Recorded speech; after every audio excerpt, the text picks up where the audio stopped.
Nós, nós vamos dar início, então, à nossa sessão clínica da residência médica em obstetrícia da Maternidade Escola da Universidade Federal do Rio de Janeiro. E hoje nós vamos apresentar um tema que é bastante importante dentro da maternidade escola. Já botou comida para ele, Bruno? Já botou comida para ele?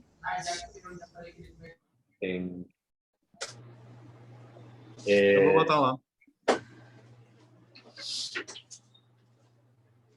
Então, esse um tema que é bastante importante para o conhecimento dos residentes e dos médicos em geral, para que possam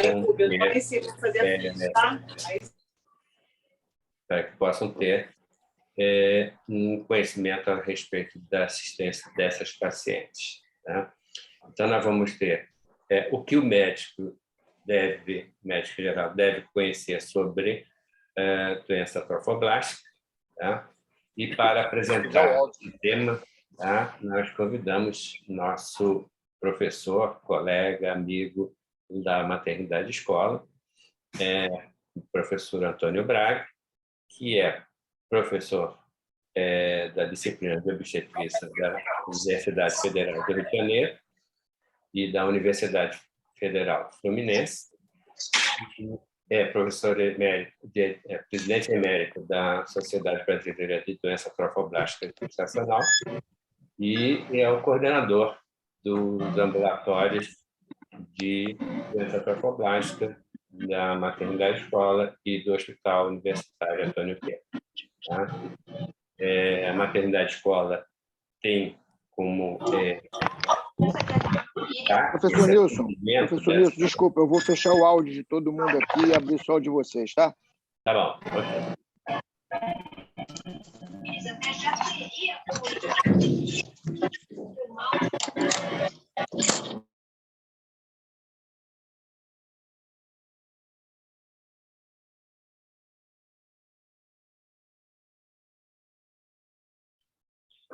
Ok.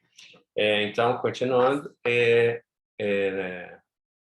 a maternidade escola tem como destaque essa especialização no atendimento dessas pacientes com doença trofoblástica. Então, professor Antônio Braga, fique à vontade para compartilhar a sua apresentação, iniciar sua palestra.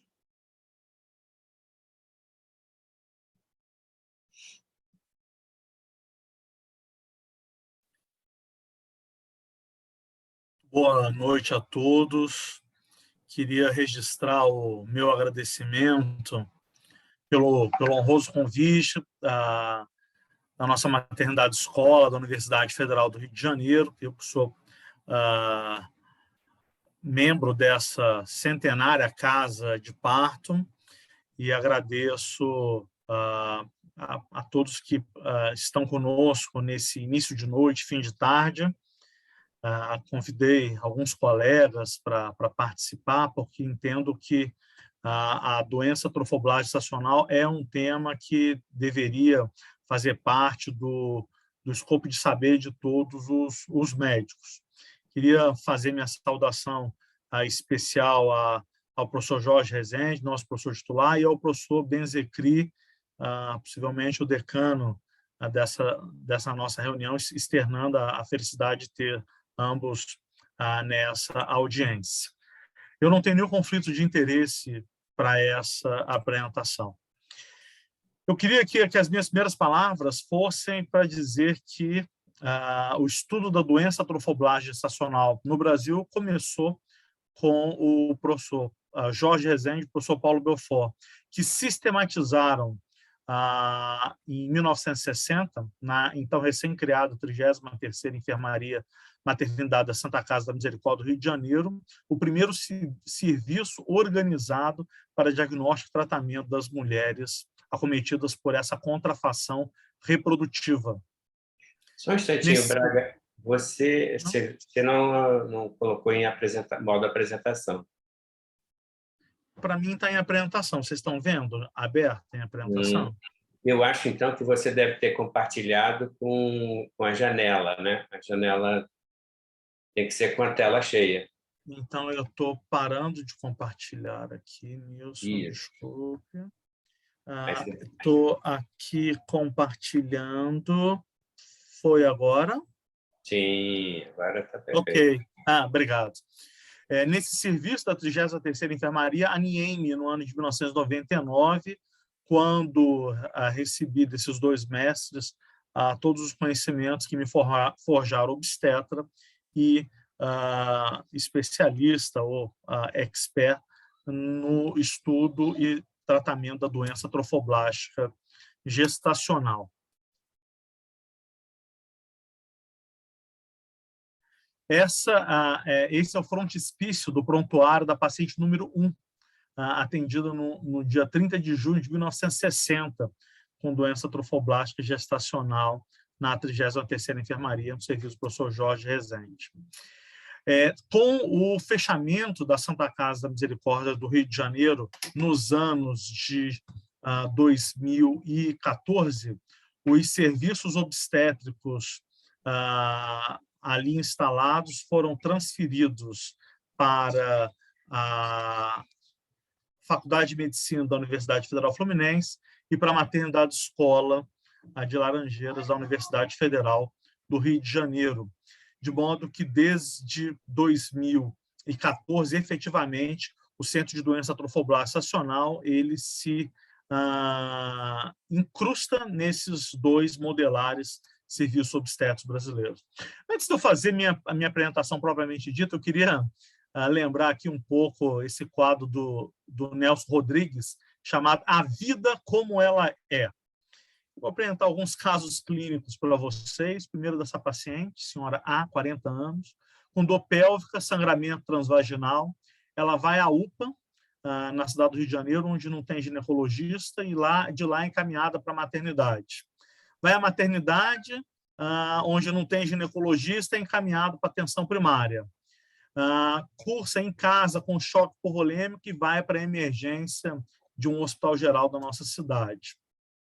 Quando lá chega, essa é a imagem que me manda, uma fralda geriátrica preenchida por vesículas, que me lembra muito o quadro do Gustavo Courbet, da Origem do Mundo, que está na entrada do Museu d'Orsay, e eu digo que essa imagem é a origem do fim do mundo, onde a desassistência impera a essas mulheres.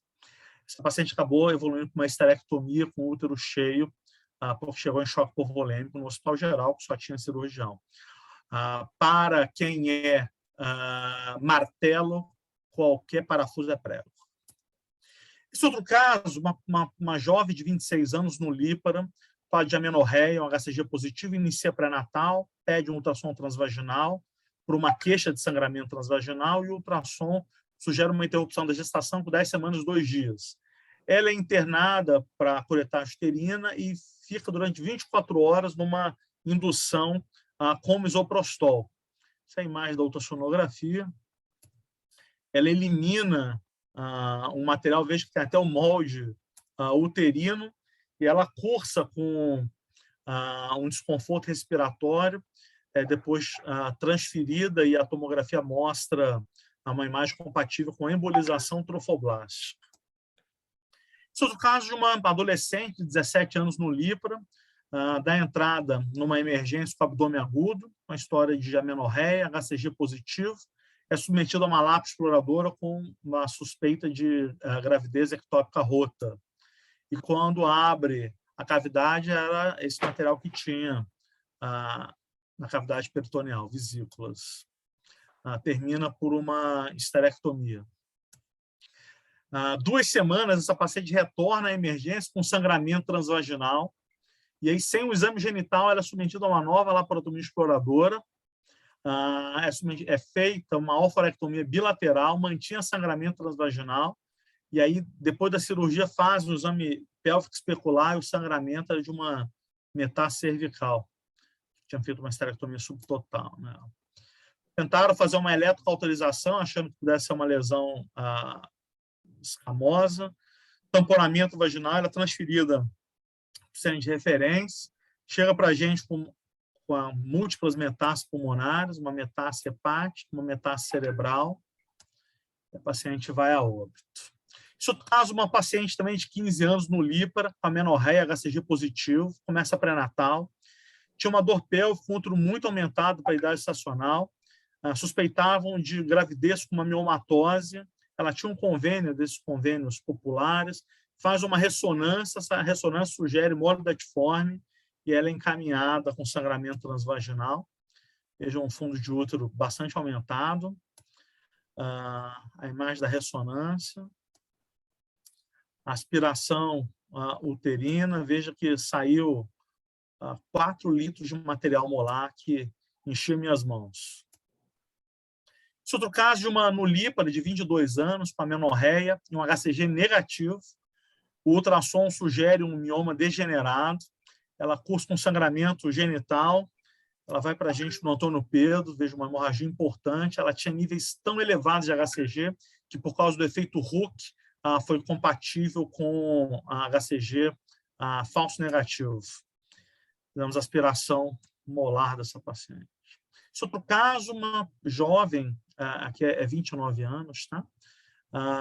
Com uma amenorreia HCG positivo, ultrassom sugere interrupção da gestação, e aí Claudinha faz uma esteroscopia para esvaziamento uterino dela, né? Que é a imagem da esteroscopia, mas ela evolui com uma síndrome de hiperestímulo ovariano, com edema importante de vulva.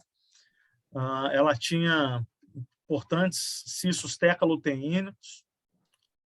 Esses cistos se rompem, eu faço o esvaziamento desses cistos e a síntese ovariana, a fim de manter o ovário nessa paciente jovem. Em outro caso, uma moça de 32 anos, primípara, com uma pré-eclâmpsia grave ultra precoce, com 17 semanas de gestação. O ultrassom interrogava uma mola parcial, só que o feto era vivo e sem nenhuma malformação aparente. Evoluiu com caso de Niernis. O Heron faz a ultrassonografia dela, está lá o fetinho, confirmada a ressonância, e eu faço a interrupção da gestação por uma histerotomia, ela estava muito grave. Essa outra paciente, 38 anos, uma dor pélvica importante, sangramento transvaginal, um abdômen agudo, sugeriu uma gravidez ectópica. E o Giovanni faz a ultra dela, essa imagem é dele, e me encaminha a paciente com uma mola ectópica. Eu faço a cirurgia, veja que ela estava ali na tuba, mas também no corno, e ali as vesículas saindo da tuba. Esse outro caso, uma paciente, 35 anos, com uma grande massa abdominal, sangramento genital de repetição. A Karina faz a ultrassonografia dela, nossa Karina, maternidade escola, ocupava todo o abdômen, e a gente consegue a ressonância para ela, veja, uma massa abdominal importante, a ressonância mostrando aqui todo o acometimento abdominal. A gente prepara essa paciente para cirurgia, cateteriza os ureteres, e a grande massa que ela tinha um corocarcinoma gestacional. E esse último caso, são mensagens que eu troquei com a Alessandra, veja, 24 de maio, uma sexta-feira, o que você acha que é isso? Eu perguntei qual é a história clínica.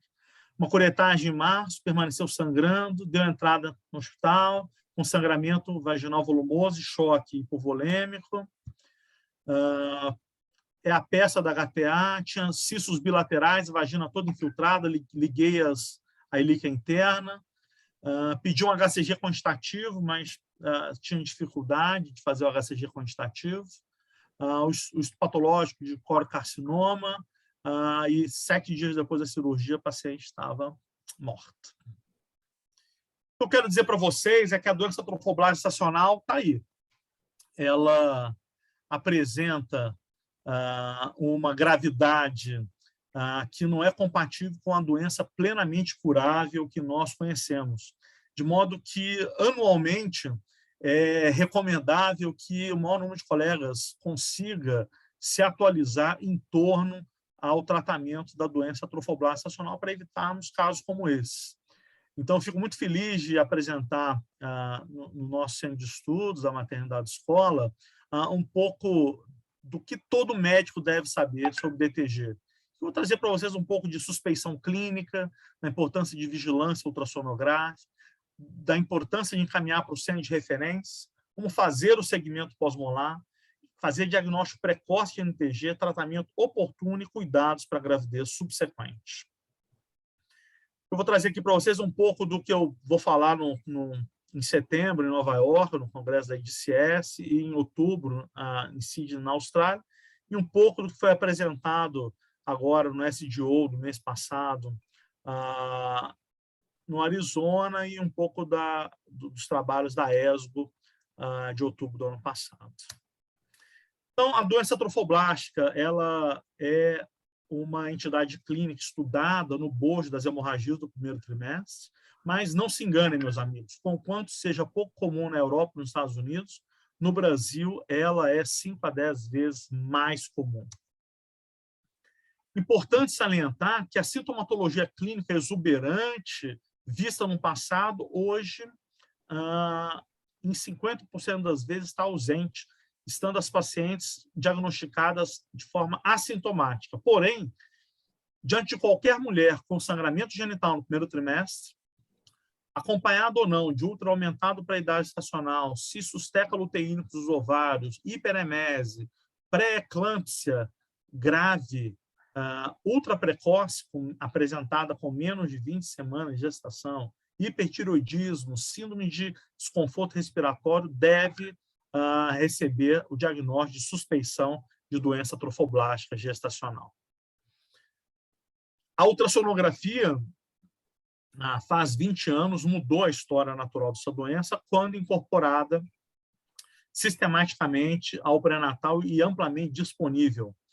Nos casos onde áreas anecogênicas são visualizadas a ultrassom, na presença de embrião ou feto, a suspeição de mola parcial deve ser levantada.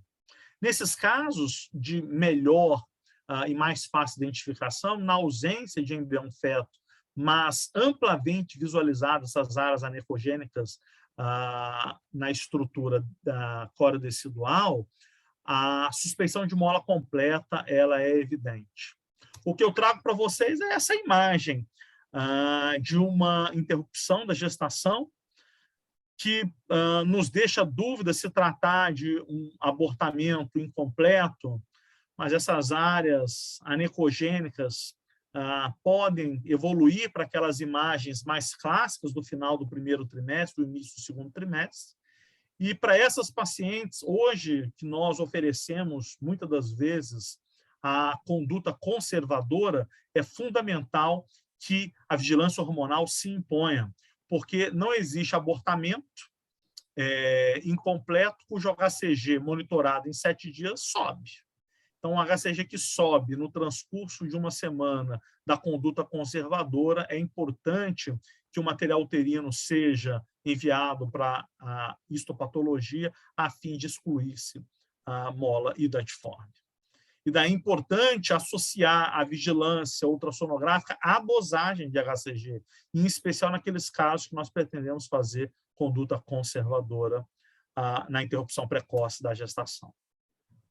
Feito o diagnóstico ou a suspeição diagnóstica através da ultrassonografia, que hoje é responsável por 90% do reconhecimento desses casos, a linha de cuidado à paciente com doença trofoblástica estacional, emitida ano passado pelo Ministério da Saúde, recomenda o encaminhamento dessas pacientes aos centros de referência, reconhecidos agora pelo Ministério da Saúde do Brasil. Isso é importante porque, nesse trabalho que publicamos em 2020, vemos que a única variável que nós conseguimos modificar e que está diretamente associada à morte dessas mulheres é o tratamento em centros de referência. Não mudamos a histologia de corocarcinoma, não mudamos a predisposição à quimioresistência, não mudamos a ocorrência de metástase, mas conseguimos mudar a sobrevida dessa paciente quando ela é precocemente caminhada aos centros de referência. Vejam vocês que tanto casos simples quanto casos complicados, quando são encaminhados para centro de referência, cursam com menor letalidade. E como essas pacientes chegam aos centros de referência? Hoje nós temos uma página no Facebook com mais de 11 mil membros entre pacientes, familiares, profissionais de saúde, que encontram uma orientação imediata e encaminhamento oportuno para os serviços especializados que tratam dessa doença no Brasil. A experiência dessas mulheres utilizando o Facebook da Mola foi objeto de nossa publicação numa importante revista, em que mostra como são confiáveis as redes administradas por profissionais de saúde, em especial em doenças raras. E isso associado, em especial, ao momento que vivemos por ocasião de uma pandemia de Covid, onde a quarentena limitou o acesso ou a porta de entrada de muitos serviços, fortaleceu o segmento dessas pacientes através de telemedicina, que hoje é uma ferramenta que possivelmente ficará para o atendimento dessas mulheres cujas distâncias territoriais desse país continental imperam e dificultam o acompanhamento rigoroso, sistemático e pontual dessas pacientes. O serviço especializado, ele granjeia experiência, e nessa plataforma do Expertscape, vocês podem ver que configuramos Maternidade Escola da UFRJ e o Hospital Universitário Antônio Pedro, o terceiro centro mais importante de doença trofoblástica gestacional do mundo. Vejam vocês, Harvard, com Harvard, o Brigham e o Dana-Farber compõem um serviço em Boston, o segundo, o Imperial College, e o Hammersmith e o Charing Cross, o segundo serviço, e o terceiro serviço somos nós, na UFRJ e na UF, ocupando, portanto, a terceira posição mundial no estudo e tratamento das pacientes com doença trofoblástica gestacional em todo o mundo. Quando essas pacientes internam, é importante que esses casos sejam vistos como urgências médicas. E um pré-operatório simples deve ser solicitado, com tipagem sanguínea e fator RH, para avaliar naquelas DO negativo a necessidade de imunoglobulina. Hemograma, exames solicitados pela rotina do Ministério da Saúde, VDR anti-HIV. E aqui o TSH e T4 livre, e esses casos individualizados, em especial para pacientes com úteros que medem mais de 16 centímetros. Todos esses exames são complementados por um HCG quantitativo e a paciente é encaminhada ao centro cirúrgico, onde é submetida à aspiração uterina, quer pela aspiração elétrica, como é feita na nossa maternidade escola, quer com aspiração manual intrauterina, como é feito na UF.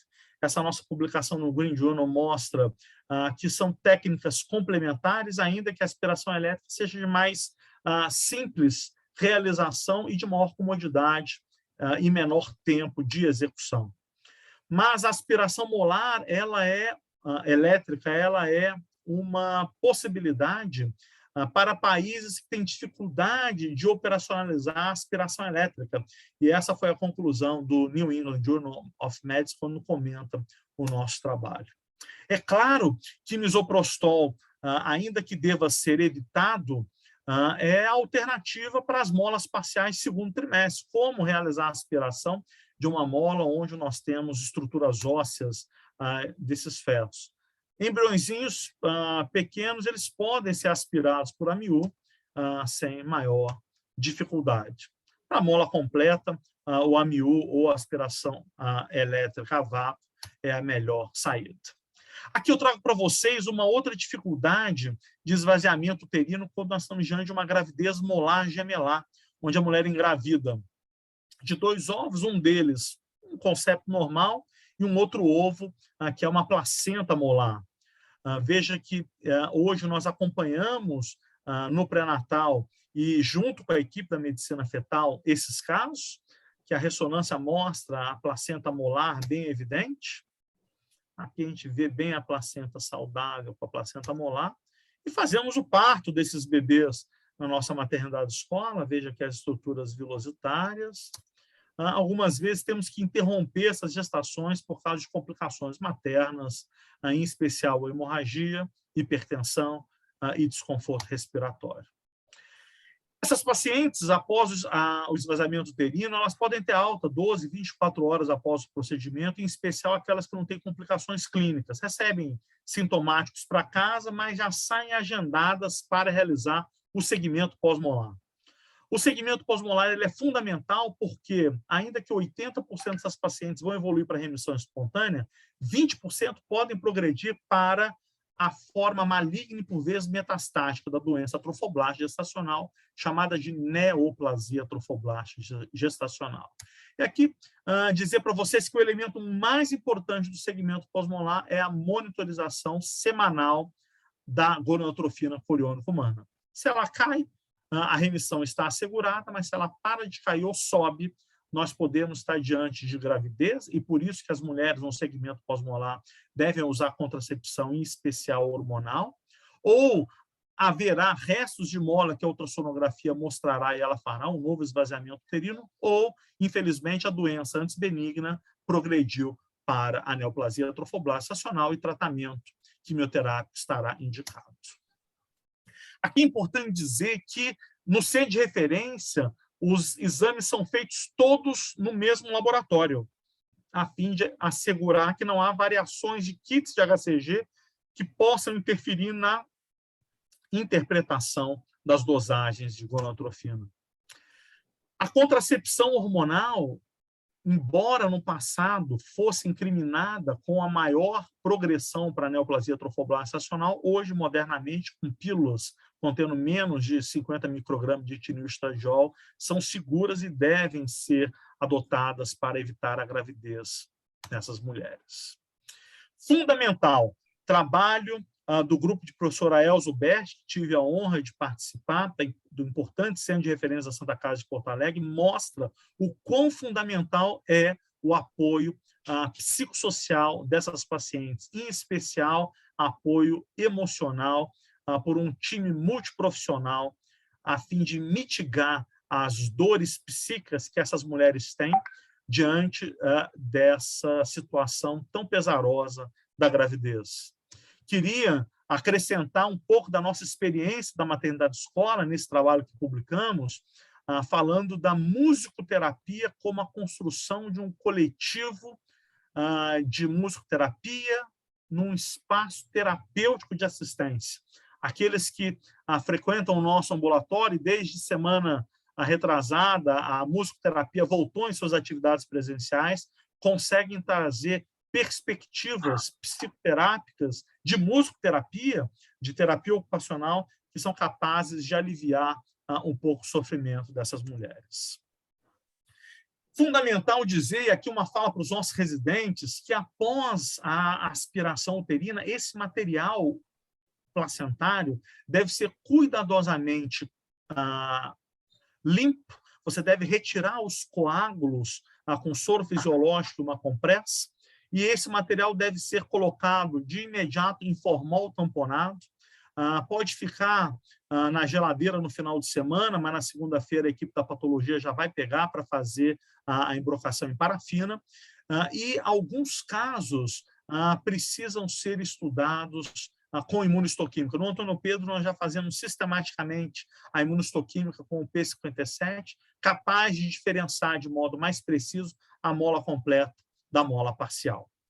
E aqui, meus amigos, só para poder relembrar um pouquinho a classificação histológica da doença trofoblástica, nós temos duas, a despeito de mole datiforme ser a forma mais comum de DTG, nós temos outras duas formas que eu queria apresentar a vocês que podem vir nos resultados histopatológicos. O primeiro é o nódulo do sítio placentário atípico, que precisa ser acompanhado como igual à mola, porque ela pode evoluir para a neoplasia trofoblástica gestacional.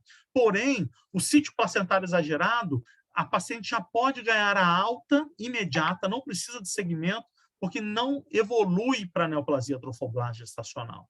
E eu queria dizer para vocês que a neoplasia trofoblástica gestacional, conquanto seja mais comumente diagnosticada através da mola invasora do córeo-carcinoma, existem duas formas histopatológicas que merecem toda atenção, que é o tumor trofoblástico do sítio placentário e o tumor trofoblástico epitelióide, cujo tratamento é muito diferente do coriocarcinoma da mola invasora, porque requer sistematicamente a esterectomia nos casos não metastáticos, de forma bastante clara, a fim de promover a cura dessas pacientes. Queria trazer também para vocês a perspectiva que, embora 50% da neoplasia trofoblástica venha após mola, 25% vem após gravidez de termo. A mulher leva o seu bebê para casa, mas fica sangrando no pós-parto e está ali um coriocarcinoma pós-parto. Mas também pode acontecer após abortamento ou após gravidez ectópica, ou seja, qualquer gestação pode progredir para uma neoplasia trofoblástica gestacional, o que nos traz sempre a perspectiva, diante de qualquer mulher no menacme que sangre, um singelo teste de HCG poderá nos ajudar a diferenciar ou diagnosticar essa doença. Para os casos de mola, os critérios da FIGO diz que dosagem de HCG que se eleva ou que está em platô sugere essa doença, e dois outros diagnósticos, que é a histologia de coriocarcinoma, a persistência do HCG por mais de 6 meses, também fariam esse diagnóstico. Mas essa publicação que fizemos em 2016, vimos que 80% das pacientes com HCG que demora mais 6 meses para cair, ainda vai evoluir para remissão espontânea. E baseado nesse nosso trabalho, a FIGO modificou os seus critérios diagnósticos de NTG, retirando essa recomendação de quimioterapia. Esse outro trabalho que publicamos em 2018 mostra que algumas pacientes com diagnóstico histopatológico coriocarcinoma, mas que o HCG cai e que não tem doença metastática, podem também, em centros de referência, serem apenas acompanhadas, porque metade delas vai evoluir para a cura espontânea sem precisar de quimioterapia. A Organização Europeia de Oncologia Clínica também apresenta alguns outros critérios para a gente começar a quimioterapia, dentre os quais a presença de HCG acima de 20.000 na 4ª semana após a aspiração uterina. E nesse trabalho que publicamos, vimos que 20% dessas pacientes vão se curar sozinhas, sem quimioterapia, de modo que continuamos apenas acompanhando com HCG até que os critérios FIGO sejam, de fato, ali estabelecidos. Como é que nós fazemos o estadiamento dessas pacientes? Muito simples. Uma ultrassonografia pélvica transvaginal com Doppler e uma radiografia de tórax. Se o pulmão está limpo, eu não tenho metástases em outros lugares, porque o pulmão é o primeiro sítio de metástase à distância. Se o pulmão tem metástase, ou se eu tenho dúvidas se ele está limpo ou não, fazemos tomografia de tórax, ressonância de crânio, abdômen e pelve. Por que isso é importante? Publicamos no British Journal of Cancer que menos é mais. Fazer tomografia para todas as pacientes, ao invés de apenas radiografia de tórax, piora o tratamento das pacientes, porque eu pontuo mais um score de risco e tendo a fazer quimioterapias mais agressivas para mulheres que se curariam espontaneamente com quimioterapias mais simples, com menos efeitos colaterais imediatos e futuros. O estadiamento é muito simples: 1, doença limitada ao útero; 2, com metástase à pelve; 3, com metástase no pulmão; e 4, com metástase em outros órgãos. Aqui uma ultrassonografia mostrando uma invasão miometrial, estágio 1, confirmada a ressonância, e aqui a imagem de mola invasora. Aqui um coriocarcinoma uterino. Aqui estágio 2, metástase na tuba, confirmada pela TC, uma grande lesão cervical. Antes da quimioterapia e após a quimioterapia, uma grande lesão vulvar de coriocarcinoma. Veja que basta examinar a paciente para encontrar as metástases genitais. Estádio 2. Estádio 3, metástase no pulmão. Aqui a tomografia, um grande nódulo pulmonar. A paciente evoluindo para óbito na necrópsia, mostrando o coriocarcinoma encistado no pulmão. Estádio 4, metástase em outros órgãos, aqui uma grande metástase hepática, esse filo do rompe, o paciente faz um emperitônio e falece, uma grande metástase cerebral, o paciente também sangra e falece. Aqui uma paciente com uma grande metástase cerebral, com derrame, com desvio de linha média, mas a paciente foi curada com quimioterapia, engravida de novo e pare na nossa maternidade escola. Mas não apenas eu classifico de acordo com o estadiamento anatômico, mas também preencho os fatores de risco dessa doença, usando essa tabelinha da OMS, para classificar se o tumor é de baixo risco de quimiorresistência, para isso vou utilizar a quimioterapia com agente único, ou se ele é de alto risco para quimiorresistência, eu vou precisar começar logo com poliquimioterapia. Esse trabalho do mestrado da doutora Flávia mostra que o Doppler de artéria uterina ele pode ser um fator prognóstico que deveríamos incorporar a essa tabela de fator prognóstico. E, nesse momento, estamos envolvidos num grande estudo internacional de radiômica na análise do Doppler para ver quem são os pacientes que vão precisar de poliquimioterapia. E na radiômica a gente está utilizando a inteligência artificial para avaliar padrões do Doppler, para além do índice de resistência e de pulsatilidade e da velocidade de pico sistólico, ver o jeitão da onda para o computador gerar um padrão e esse padrão dizer ou ser mais um fator prognóstico para essas pacientes. O tratamento oportuno, que felizmente cura mais de 90% das pacientes no baixo risco, é feito com metotrexate, ainda que esse estudo da Cochrane tenha concluído que a actinomicina D é melhor do que o metotrexate de primeira linha. Esse estudo importante, que eu tive a honra de participar com o grupo de Porto Alegre, de professora Elza, mostra que não houve diferença em começar a quimioterapia com metotrexate ou com actinomicina D. E por isso começamos com metotrexate, que é um esquema intramuscular, mais simples de ser administrado. Não recomendamos metotrexate semanal, porque achamos que é uma subdose.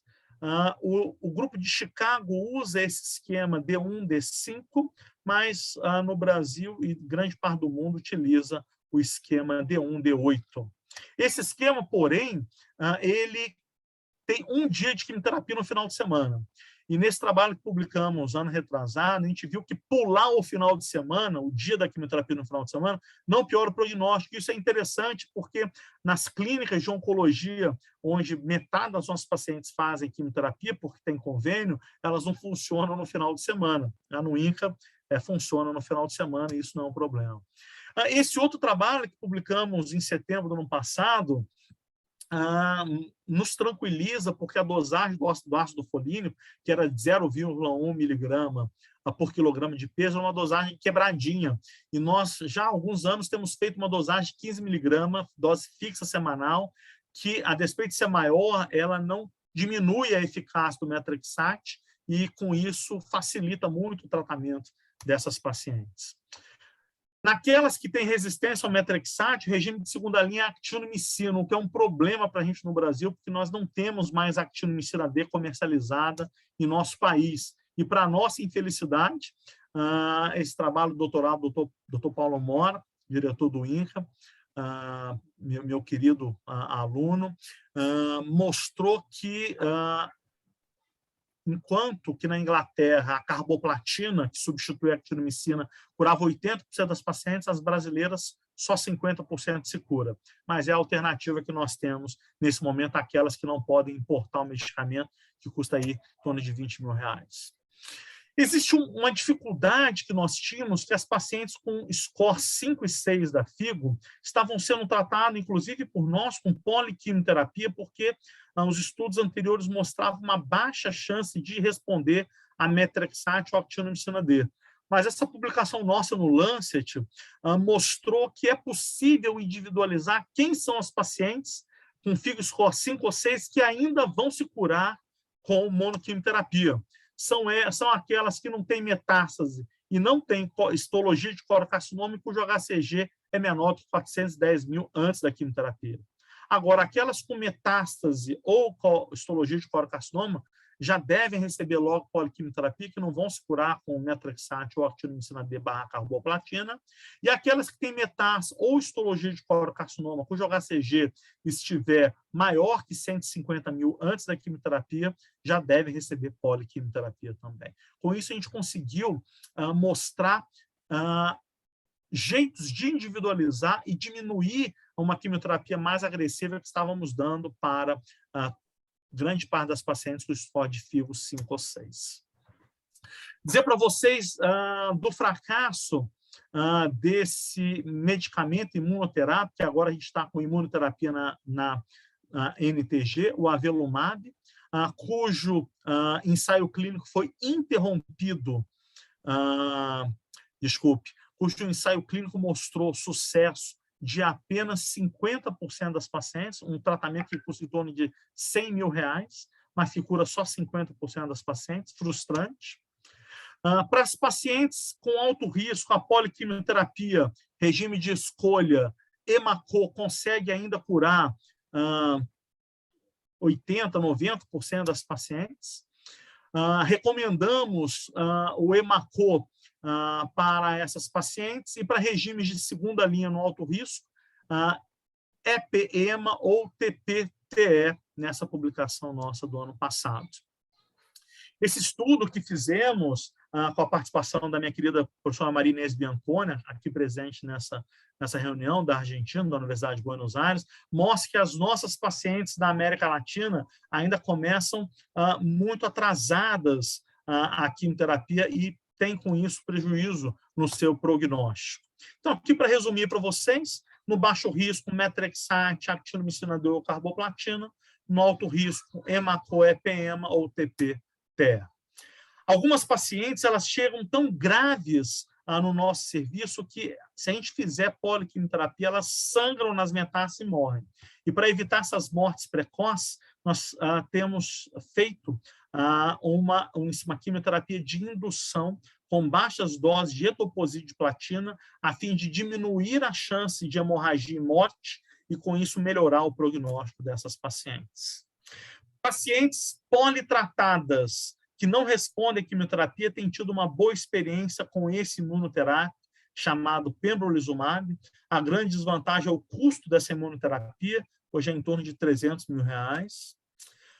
Esse trabalho, que foi publicado na ESGO do ano passado, mostrando um outro imunoterápico, avelumab, e aqui diz para você que eles interromperam a coorte, que os resultados estavam muito ruins, diferente do pembrolizumab ou avelumab ruim. E esse trabalho, publicado no final do ano passado, no Lancet, com camilizumab e aplatinib, também uma nova opção de imunoterapia. Ainda que tenhamos publicado esse artigo no Lancet, comentando esse trabalho, dizendo que os custos são quase proibitivos para pacientes em desenvolvimento, em países em desenvolvimento, ou mesmo em países ricos que ainda não conseguiram incorporar esses imunoterápicos.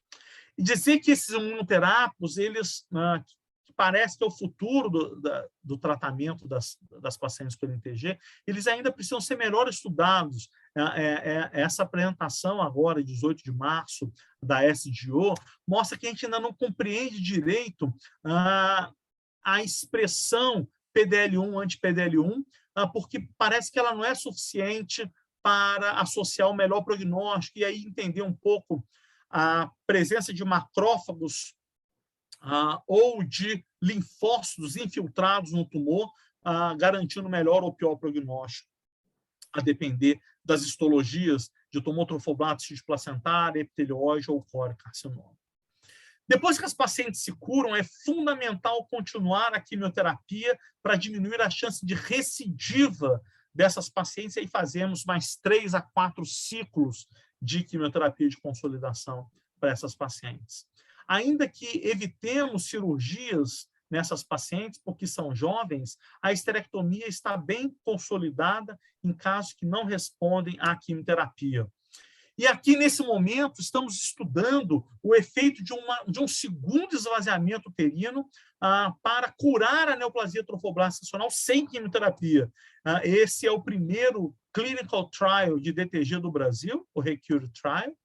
Vejo que está registrado no Clinical Trials, a nossa maternidade escola recrutando o doutorado do Márcio, aí com a participação do Brigham, da Harvard Medical University.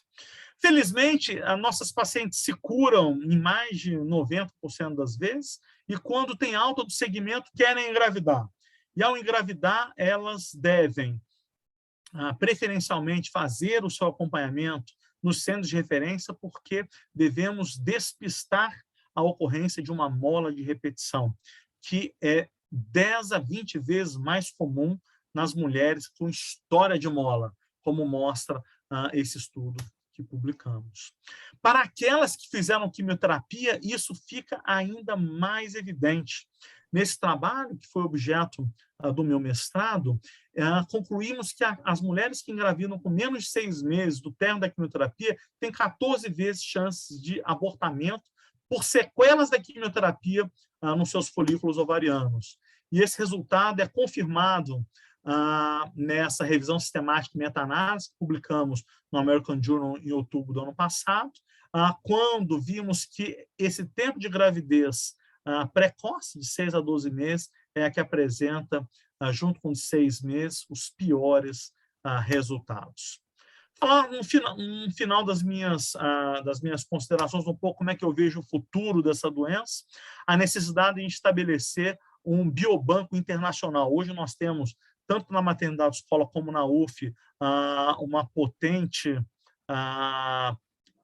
potente freezer para congelar fresh tissues. É fundamental a gente conseguir estabelecer um biobanco. Vejo que já tem um time internacional trabalhando nesse biobanco. Aqui, só para vocês verem, no meu doutorado eu já vi a possibilidade de estudar marcadores prognósticos para essa doença, e ano passado publicamos no American Journal a análise de microRNA capaz de fazer a progressão das pacientes que vão evoluir para NTG, inclusive sabendo se elas vão evoluir com boa resposta à monoquimioterapia ou se vão precisar de poliquimioterapia para a cura.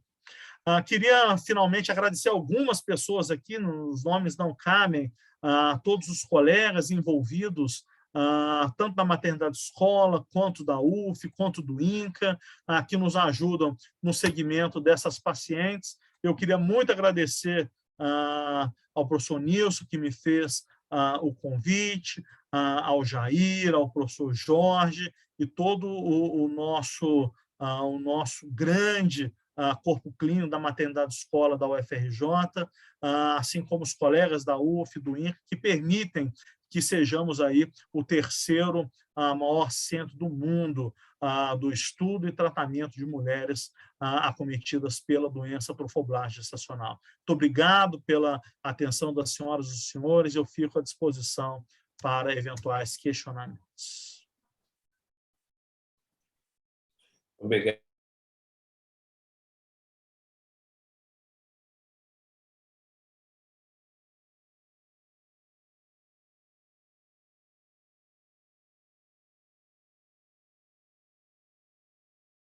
Professor Nilson, está mutado.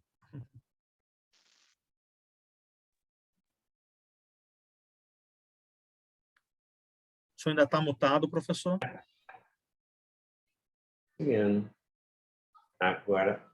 Agora foi. Ok. Bom, obrigado, Antônio Braga. Gostaria de agradecer, excelente, e parabenizá-lo pela excelente exposição. Era de se esperar essa exposição nessa qualidade e que traz para a gente bastante conhecimento, bastante informação a respeito e um alerta, né, para que a gente, mesmo não sendo o especialista, né, possa melhor conduzir e ajudar essas mulheres no seu atendimento sem que haja perdas, né, tanto de tempo como de vidas. Tá? Então, eu gostaria já, logo de início, colocar, então, para os presentes na sala, a possibilidade de fazer alguma pergunta, algum comentário.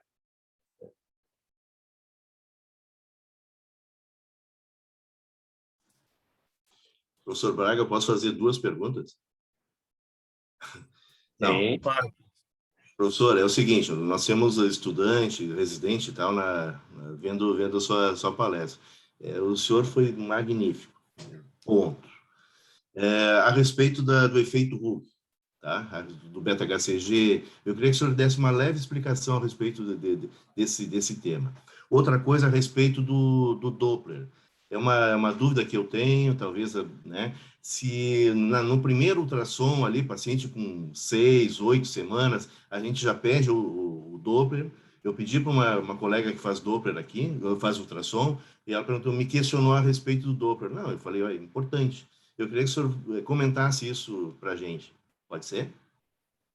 Claro. O efeito Hooke é um fenômeno que todos os sítios de ligação do HCG eles são completamente saturados e na hora de fazer a leitura, ele dá como uma leitura zero, um HCG muito baixo, quando na verdade ele está acima de, nosso ponto de corte, acima de 700 mil. Então, quando o HCG está acima de 700 mil, se ele não for titulado, ele vai dar um HCG falso baixo, ou eventualmente até negativo. Então, por isso é importante, nos casos de mola, que o laboratório saiba que essa paciente tem uma mola para fazer titulações sucessivas até que chega uma hora que ele faz 2 titulações, o HCG ele começa, de fato, a cair à metade. Então, essa é a grande dica que a gente faz. Em relação ao Doppler, para fazer o diagnóstico de mola, ele não é importante, né? Ele é importante para o prognóstico da mola, foi o que o trabalho de doutora Flávia mostrou.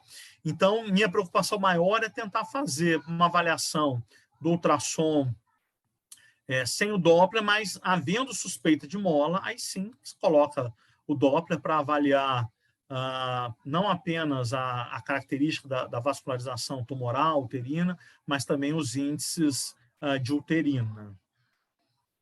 Essa é a minha fala. Ok. Alguma outra pergunta? Eu estou vendo aqui que nós temos perguntas aqui no chat.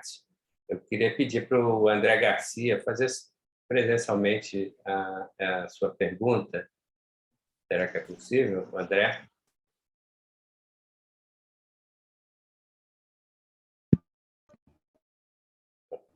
Ei, boa noite. Desculpa, é que eu estava no ambiente que não podia fazer barulho. Mas a minha pergunta é com relação a se tem alguma alteração na resposta dos linfócitos entre TH1 e TH2 nessa resposta contra o tumor. Isso tem relação com o prognóstico da paciente contra a mola. Parece que sim, André.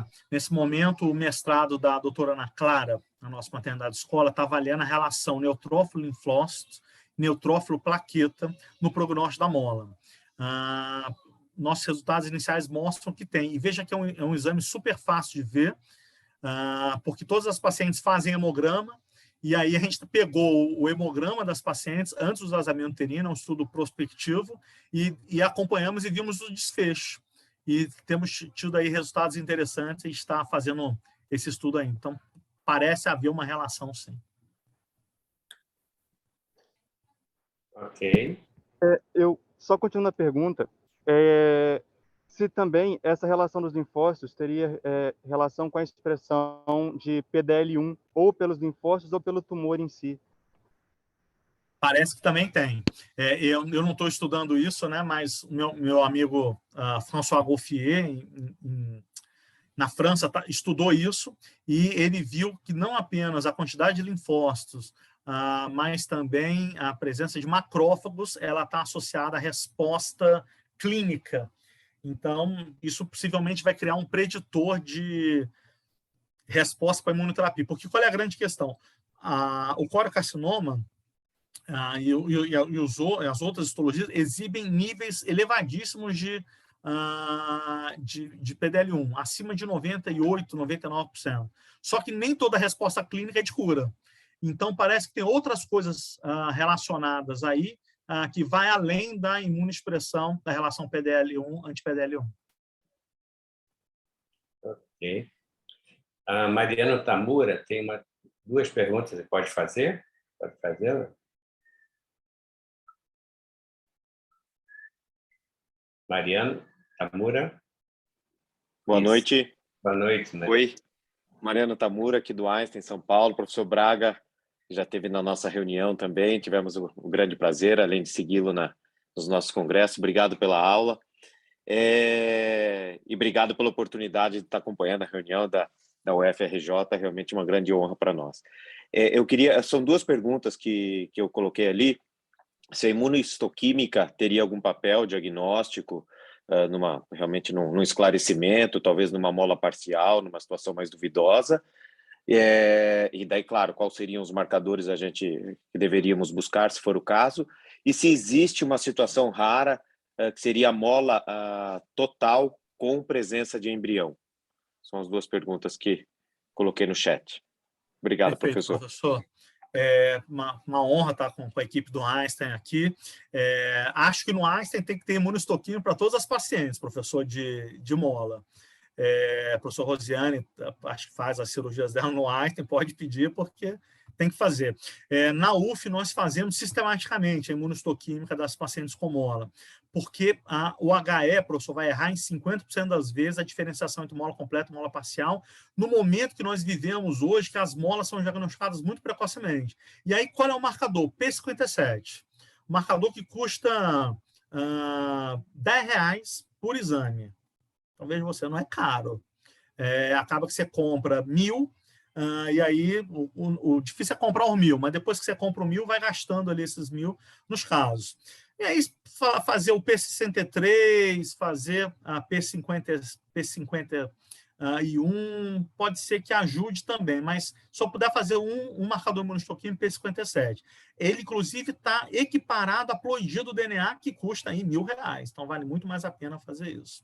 E a situação de mola com embrião, mola completa com embrião, é a mola gemelar, onde você tem um bebê normal e um bebê e um outro ovo, que é uma mola completa. Porque, por definição, a mola completa ela é anembrionada. Então, eu não posso ter uma mola completa com embrião. A mola completa com embrião, ou ela é uma mola gemelar, ou, na verdade, ela é uma mola parcial, que foi equivocadamente diagnosticada como uma mola completa.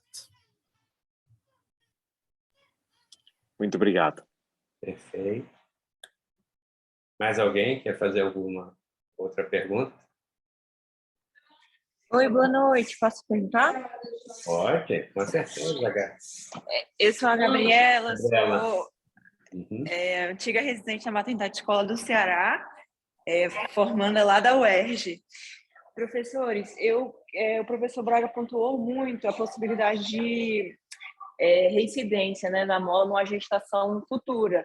Aí eu queria saber se, a nível do pré-natal, alguma coisa que a gente poderia fazer a mais para esses pacientes, para saber, para fazer algum tipo de segmento, porque a gente vai perder o referencial do beta-HCG, né? Então, vamos ficar de olho nela. Obrigado, Gabriela, por sua pergunta. Um abraço aos colegas da maternidade Escola Assis Chateaubriand. Teve um importante serviço de mola, o professor Charles Oliveira. E agora está aí com a nossa querida Cecília e os colegas da MEAC. Pré-natal cuidadoso, ultrassom precoce, acompanhamento ao longo do primeiro trimestre, mas, para além disso, por ocasião do desfecho da gravidez, seja ele abortamento, ectópico ou parto, que esse produto conceptual placentário possa ir para anátomo patológico.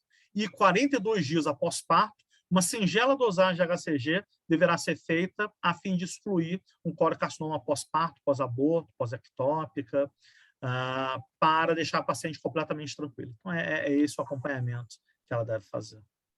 Perfeito, doutor. Muito obrigada. Ok.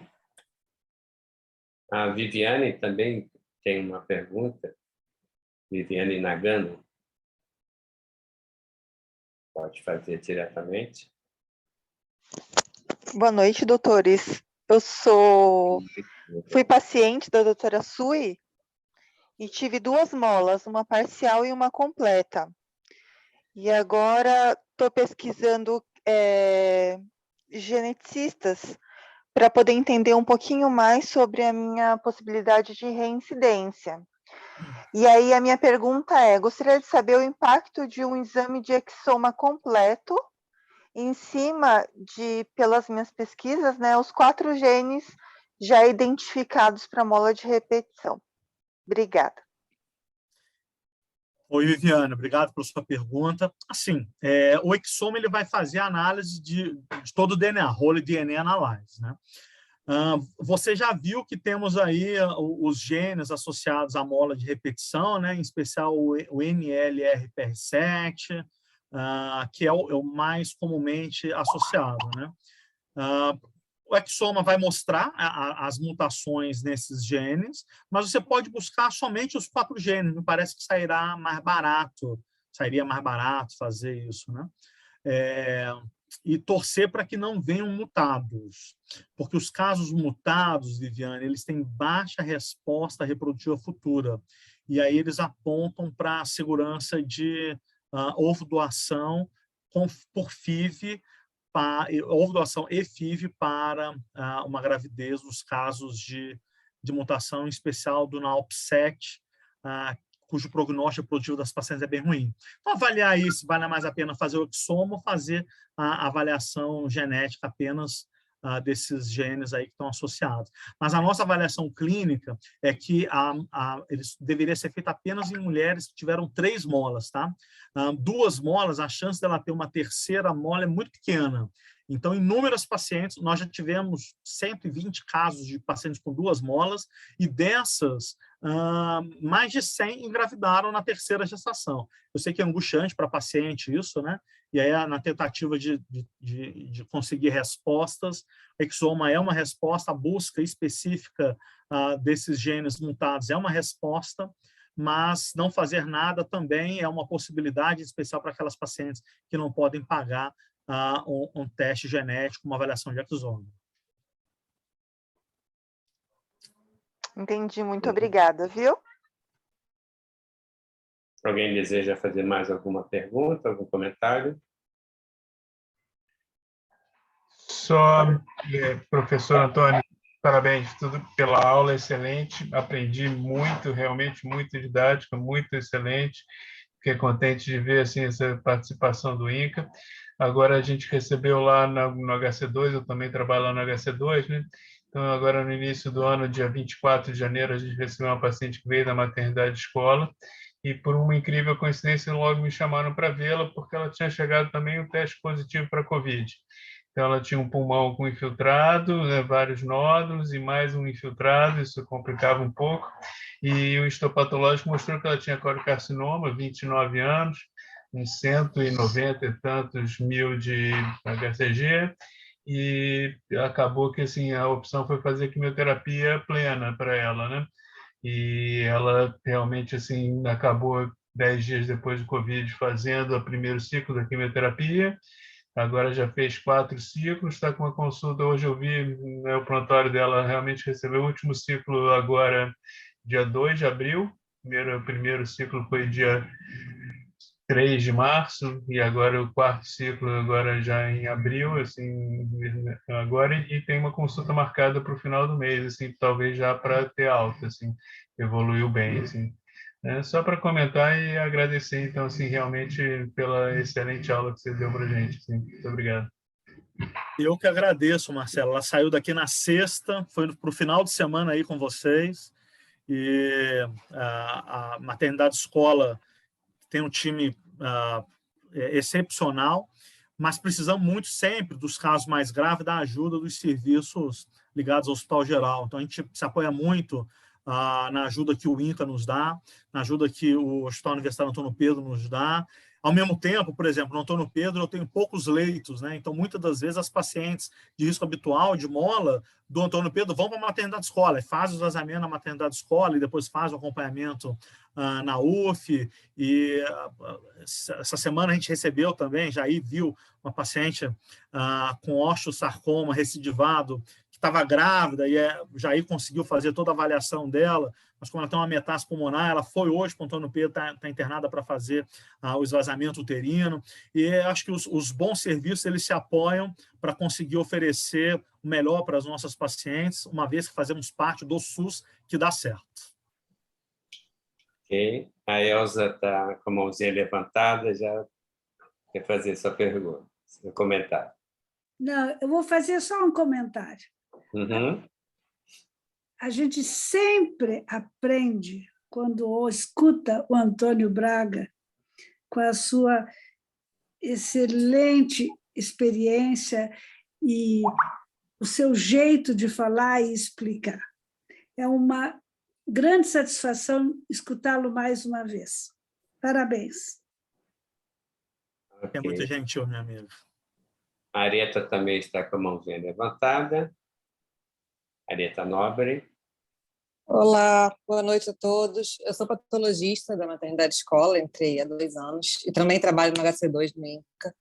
E eu gostaria de entender o motivo das placentas pós-mola, de uma gestação normal, serem enviadas para exame histopatológico. Assim, gostaria de entender, professor Antônio, se existe algo que a gente possa ver na histopatologia que ajude de alguma forma essas pacientes. Obrigada. Eu que agradeço, Areta, e agradeço aí muito sua ajuda. Acho que você, junto com a doutora Inês, aí, são responsáveis, talvez, pela maior leitura de molas do país. Né? Então, fundamental buscar nessas placentas corocarcinoma intraplacentário. O corocarcinoma intraplacentário está ali, é um diagnóstico devastador, porque ele é feito muito tardiamente.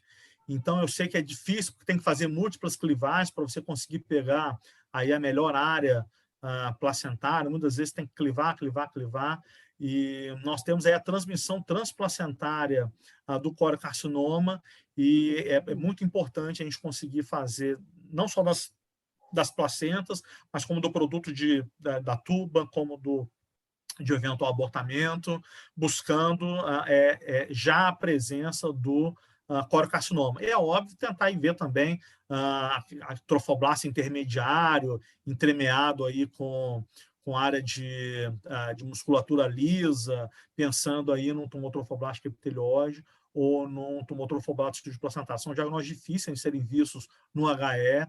É importante ter aí a imunistoquímica para a gente avaliar lactogênio placentário, KI67 e outros marcadores imunistoquímicos, mas o corocarcinoma é o mais frequente deles, e aí o HE dá bem para a gente conseguir ver isso. Então, conta aí com seu cuidado, viu, Areta? Então, assim, as placentas dessas gestantes que foram a termo, do pós-mola, elas têm maior chance de apresentar corocarcinoma, mesmo a gestação tendo sido normal, é isso? 20 vezes mais chance do que uma mulher que não teve uma mola anterior. Tá bom, muito obrigado. Gostei. Obrigado, querido. Ok. Professor. Pode, Jair. Boa noite a todos. Primeiro, só queria dar os parabéns aí ao amigo Braga sobre sempre a excelência da sua palestra. A gente vê que conhece profundamente o assunto e está sempre na vanguarda aí do conhecimento. Muito obrigado, fazendo parte da maternidade escola, que muitas vezes a gente vê na maternidade escola o Antônio, né, e o serviço de doença trofoblástica atendendo não só pacientes do SUS, mas prestando assistência até para os pacientes que vêm da clínica privada. Isso é uma rotina, a gente vê isso na maternidade escola, porque é um assunto muito específico que demanda grande conhecimento. Muito obrigado, Antônio, sempre bem-vindo aí na casa, fazendo sempre parte dela. Parabéns. E Jair, curioso, assim, você tem toda a razão, metade das pacientes com mola tem convênio, mas é uma situação muito semelhante na medicina fetal, porque não adianta ter convênio e se você não tiver um especialista, você não consegue, mesmo no convênio, na medicina suplementar, ter o cuidado que a gente tem. E acho que a maternidade escola, como a gente vê também na UERJ, né, professor Nilson, na UF também, no INCA, quantos pacientes, né, Marcelo? No INCA tem convênio e acaba que optam para ir para o INCA para ter um atendimento global, integral. Então, isso eu me sinto muito orgulhoso de receber as nossas pacientes e me sinto assim, plenamente seguro de dizer, vai para a maternidade escola que você vai ser bem atendido por toda a equipe, por todos os colegas, por todos os plantonistas. Isso é uma verdade, né? A gente tem condições de oferecer uma boa assistência, né? Unindo todos os hospitais universitários, a gente tem uma qualidade de assistência para esses pacientes muito superior do que talvez ela encontre, né, na rede privada. O Moisés também quer fazer um comentário? Sim, muito boa noite e agradeço pela essa oportunidade. Sou Moisés, sou médico, residente do primeiro ano de ginecologia e obstetrícia, falo a partir de Angola.